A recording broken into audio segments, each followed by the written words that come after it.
যারা এরকম টিকটক থেকে এরকম লাখ লাখ টাকা কামাইতে চাইতেছেন আর চিন্তা করতেছেন টিকটক করবে, এতদিন পর্যন্ত এই টিকটক থেকে কালেমার দাওয়াত, জান্নাত জাহান্নামের দাওয়াত মানুষের কাছে বিনা পারিশ্রমিক বিনা লাইকে পৌঁছাই, কোনো বিনিময়ের জন্য না। যারা টিকটক চালায় এরকম লাখ লাখ টাকা কামাইতে চাইতেছেন তারা সম্পূর্ণ ধোকার ভিতরে আছেন।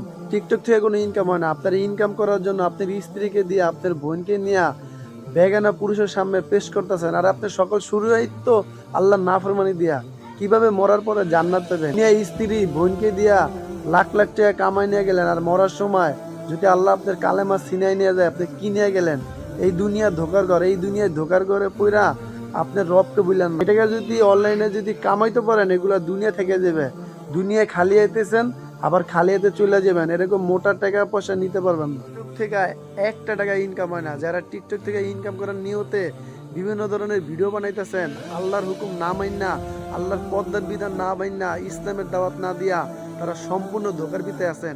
এখনো সময় আছে, সঠিক দিনের দাওয়াত দেন, কালেমার দাওয়াত দেন। দুনিয়া যদি ভাইরাল নাও হন, আল্লাহর দরবারে আল্লাহ আপনাকে শান দিবে, মর্যাদা দিবে। মরার পরে জান্নাত আল্লাহ রাসূলের সাথে থাকতে পারবেন। এই টাকার পিছে ছুটটা লাভ নেই ভাই। টিকটকে আপনাকে 1 টাকাও দিবে না। আমার 4 মিলিয়ন লাইক, আমি কোনো টাকা পয়সা পাই না ভাই। যারা মনে করতেছেন টাকা পয়সা পাবেন তারা সম্পূর্ণ ধোকার ভিতরে আছে।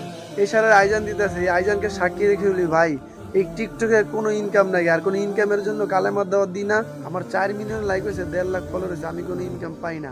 কোনো ইনকামের জন্য কালেমার দাওয়াত দিই না। তারপরে থাকলো বাকি হলো ফেসবুক আর ইউটিউব। এখান থেকে যদি এই টাকাগুলা অশ্লীল কাজ করে অশ্লীল ভিডিও বানায় যদি কামাইতে পারেন, কিন্তু মরার সময় কি এই টাকাগুলা কবরে নিতে পারবেন? মরার সময় কি কবরে আপনার এই টাকা সাহায্য দিতে পারবেন?